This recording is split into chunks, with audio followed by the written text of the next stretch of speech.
उम्मीद है, वो हमारा जो मेडल प्रोस्पेक्ट है वो है। मेडल का तो 100% मेडल का होप है, but I want to change the colour. तो यही कोशिश करेंगे कि मैच बाय मैच जाए और वहाँ पे हमारा अच्छा प्रदर्शन करके टॉप टीम्स को अपसेट कर पाए। कोई फर्जी पत्रकार बनकर जाता है तो कोई फर्जी डॉक्टर बनकर, और पेरिस के लिए भी कुछ ऐसा ही शुरू हो गया है।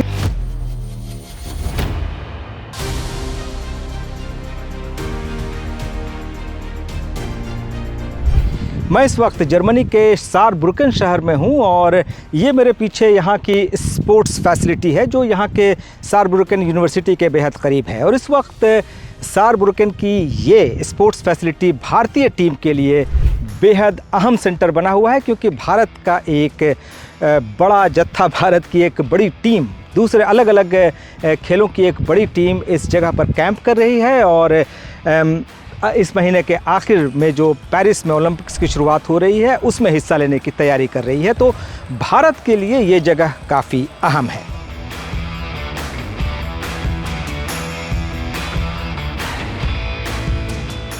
निखत जरीन उन खिलाड़ियों में शामिल हैं जो सारब्रुकेन की इस फैसिलिटी में ट्रेनिंग कर रही हैं। निखत 2 बार की वर्ल्ड चैंपियन हैं और इस बार के ओलंपिक्स में भारत को उनसे काफ़ी उम्मीद है। निखत बढ़िया 2 टाइम वर्ल्ड चैंपियन है, लेकिन अभी उसके वेट में भी लड़कियां अच्छी हैं, कुछ उसके टक्कर की हैं, क्योंकि इस लेवल पे आने के बाद जब आदमी है वर्ल्ड चैंपियन बन जाता है या कहीं एशियन गेम्स में या कहीं भी मेडल लेता, तो इसका मतलब ये है। एशियन गेम में ब्रॉन्ज था निखत का, क्वालिफाइंग उसने वहीं पे कर लिया था, लेकिन 2 बारी वर्ल्ड चैंपियन है और उसका एक्सपीरियंस भी अब काफ़ी हो गया है। तो ये है कि मैं कुछ और तो नहीं बोलना चाहूँगा, लेकिन ये है कि हमारा उम्मीद है, वो हमारा जो मेडल प्रोस्पेक्ट है वो है, काफ़ी है। And she is really doing well. और जैसा वो ट्रेनिंग और स्पैरिंग कर रही है, बहुत बढ़िया कर रही है। एंड अभी स्पैरिंग में भी हम लोगों ने देखा उसका जो परफॉर्मेंस है वो हर दिन बढ़ते जा रहा है। And she is doing excellent. पिछले 2 दशक में भारत ने बॉक्सिंग में बेहतर प्रदर्शन किया है। इस दौरान उसने 3 ओलंपिक ब्रॉन्ज जीते हैं और इस बार भारत के कुल 6 बॉक्सर्स पेरिस ओलंपिक्स के लिए क्वालिफाई कर चुके हैं। इनमें से 5 यहाँ जर्मनी की इस फैसिलिटी में ट्रेनिंग कर रहे हैं। तो ओनली हम लोग जब कभी भी एक मेन कंपटीशन होता है तो हर एक टाइम पे हम लोग है ना ऐसे ही करते हैं। जो जहाँ मेन कंपटीशन, तो उससे पहले हम लोग ट्रेनिंग कैंप जाते हैं। ट्रेनिंग कैंप जाके उनके साथ हम लोग स्पैरिंग करते हैं, एक दूसरे को मतलब थोड़ा बहुत उनके साथ कॉन्फिडेंट हो बच्चों को, वो एक इंटरनेशनल मतलब बॉक्सर के साथ खेल रहे हैं। सो उससे पहले हम लोग लाइक कंपटीशन से पहले हम लोग जस्ट एक स्पैरिंग कर रहे हैं। तो इसकी वजह से हम लोग आया। ख़ास बात है एक तो वेदर और ट्रेनिंग की सारी सुविधाएं, फैसिलिटीज़, जो वो सारी चीज़ें पूरी हैं यहाँ पर। बस मेन चीज़ यही है कि यहाँ स्पायरिंग पार्टनर वगैरह जैसे अदर कंट्रीज़ आई हैं, लेकिन उनको भी फ़ायदा है और फ़ायदा हमको भी है, क्योंकि हम उनको पार्टनर की तरह देख रहे हैं और वो भी हमको पार्टनर की तरह देख रहे हैं। अब बाकी 100% अपना कोई भी नहीं देता है यहाँ पे, वो सब रिंग के अंदर ही देंगे जब कंपटीशन में मिलेंगे। इसके अलावा लगातार 2 बार से ओलंपिक मेडल जीत रही बैडमिंटन स्टार पीवी सिंधु भी यहाँ मौजूद हैं। सिंधु ने ये वीडियो पोस्ट किया है जिसमें वो कह रही हैं कि इस फैसिलिटी में उन्हें हर जरूरी चीज मिल जाती है और किसी चीज के लिए बाहर जाने की जरूरत नहीं पड़ती। सिंधु का कहना है कि उन्हें यहाँ किसी तरह का डिस्टरबेंस भी नहीं है और यहाँ आने का उनका फैसला शानदार रहा। जैवलिन थ्रोअर नीरज चोपड़ा ने भी यहाँ पर कुछ दिनों तक अभ्यास किया था, उसके बाद इस वक्त वो तुर्की चले गए। टोक्यो ओलंपिक्स में गोल्ड जीतने वाले नीरज चोपड़ा के साथ एक और खास बात यह है कि उनके कोच जर्मन हैं।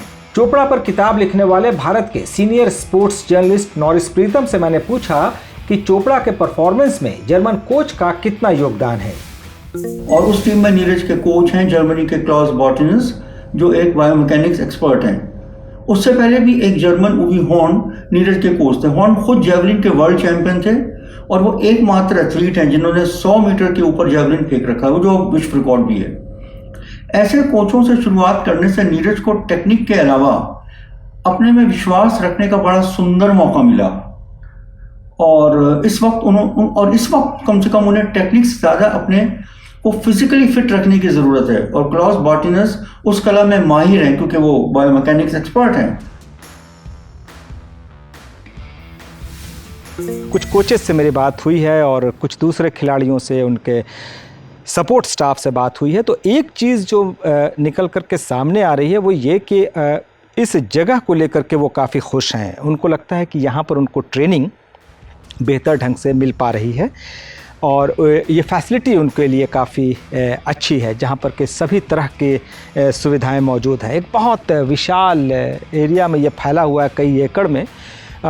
इस फैसिलिटी का अपना एक इतिहास रहा है कि किस तरह से 70 और 80 बल्कि 80 और 90 के दशक में इसको ख़ास तौर पर बढ़ावा दिया गया था। उसके बाद फिर इसको नेशनल फुटबॉल टीम के लिए डेवलप किया गया और धीरे धीरे फिर इसको एक स्पोर्ट्स फैसिलिटी के तरह पर इस तरह से डेवलप किया गया कि इंटरनेशनल टीम्स और इंटरनेशनल खिलाड़ी भी इस जगह पर आ सकें, यहाँ रह सकें। यहाँ पर सभी तरह की सुविधाएं हैं, कैंटीन है, यहाँ पर रहने के लिए कमरे हैं और वो तमाम फैसिलिटीज़ जो कि कहीं पर आपको लंबे स्टे के लिए, लंबे 2 हफ्ते 3 हफ्ते या 4 हफ्ते तक की तैयारियों के लिए जिन चीज़ों की ज़रूरत होती है वो सारी चीज़ें यहाँ पर मौजूद हैं। तो वो एक बड़ी चीज़ है भारतीय टीम के लिए भी और उनको यहाँ पर उसका काफ़ी फ़ायदा पहुँचने वाला है। इस जगह पर फ़िलहाल 25 से भी ज़्यादा देशों के कुल 4000 खिलाड़ी और उनके सपोर्ट स्टाफ ओलंपिक्स से पहले आखिरी दौर की प्रैक्टिस कर रहे हैं। इसमें इंडोर और आउटडोर दोनों तरह की प्रैक्टिस शामिल है। सारब्रुकेन एक जर्मन शहर ज़रूर है लेकिन फ्रेंच बॉर्डर से बहुत ज़्यादा दूर नहीं है और यहाँ पर ट्रेनिंग करने के बाद अगर खिलाड़ियों को फ्रांस में, पेरिस में जाकर के ओलंपिक्स में हिस्सा लेना है तो वो उनके लिए एक तरह का समझिए कि क्लाइमेट और एक तरह का वेदर रहेगा, तो उनको बहुत ज़्यादा एडजस्ट करने की ज़रूरत नहीं पड़ेगी, तो वो एक बड़ा एडवांटेज हो सकता है। सारब्रुकेन में सारी चीज़ें ठीक है, मतलब अच्छा है यहाँ पर। और सबसे बड़ी बात है यहाँ काफ़ी मल्टीनेशनल्स हैं, बहुत सारी टीमें हैं और यहाँ का वेदर भी ठीक है और खान पान भी ठीक है। खान पान के लिए हम वैसे अपने रसोइया लेके आए हैं हम अपना। इस बार कलर चेंज करना है बस मुझे। मेडल का तो 100% मेडल का होप है, but you know I want to change the colour. It is not only medal, so हमें गोल्ड जीतना है and we will do that. हम लोग ज़रूर चेंज करेंगे। सर दूसरे देश के जब प्लेयर्स के साथ प्रैक्टिस करते हैं तो सबका स्टाइल अलग अलग होता है और जो कि हम ओलंपिक्स में भी वही करने वाला है कि 16 टीम्स खेलने वाला है, तो कोई भी कंट्री आ सकता है। उनका सबका स्टाइल डिफरेंट होता है। तो यहाँ पे खेलने से यहाँ पर भी आई थिंक 7 to 8 कंट्रीज़ आए हुए हैं, तो उनके साथ खेल के हम लोग अच्छा सा स्पैरिंग कर सकते हैं और गेम्स में अपना बेस्ट दे सकते हैं। यहाँ मैंने जितने खिलाड़ियों और मैनेजरों से बात की सबका कहना था कि भारत में सुविधाओं की अब कोई कमी नहीं रह गई, लेकिन इस बात को भी नजरअंदाज नहीं किया जा सकता कि हॉकी के अलावा भारत ने अब तक ओलंपिक्स में सिर्फ 2 गोल्ड मेडल जीते हैं, अभिनव बिंद्रा और नीरज चोपड़ा। मैंने नॉरिस से ये बात पूछी जो 40 साल से भी ज्यादा से स्पोर्ट्स रिपोर्टिंग कर रहे हैं और इस दौरान 6 ओलंपिक्स कवर कर चुके हैं।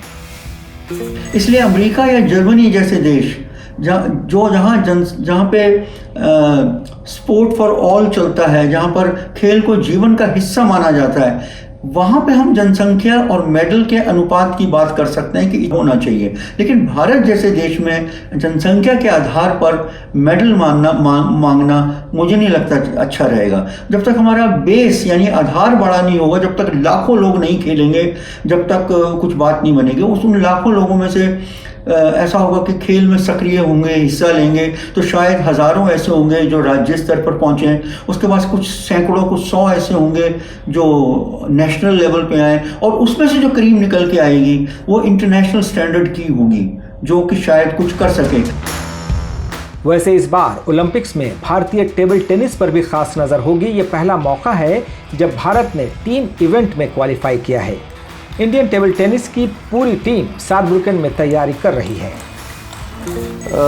ये पहली बार हम क्वालिफाई हुए हैं, मेंस टीम हो या विमेंस टीम हो। ऑलरेडी एक हिस्टोरिक मोमेंट है इंडियन टेबल टेनिस के लिए, और यही कोशिश करेंगे कि हमारा जो फॉर्म है वो पेरिस ओलंपिक्स में भी हम जारी रख पाए। और पहले भी हम फ्रांस हो या जापान हो जैसी टीम्स को हमने अपसेट किया हुआ है, तो यही कोशिश करेंगे कि मैच बाय मैच जाए और वहाँ पे हमारा अच्छा प्रदर्शन करके टॉप टीम्स को अपसेट कर पाए। इंडिया में भी सर हम लोग जब ट्रेनिंग कर रहे थे तब काफ़ी अच्छा था, बट जो मिसिंग चीज़ वो मैं बोलूँगा जो है वेदर। लाइक इंडिया में अभी काफ़ी गर्मी है और जब पेरिस में खेलेंगे तब आई थिंक 26-28 डिग्रीज होगा, जो कि सेम वेदर यहाँ पर भी है।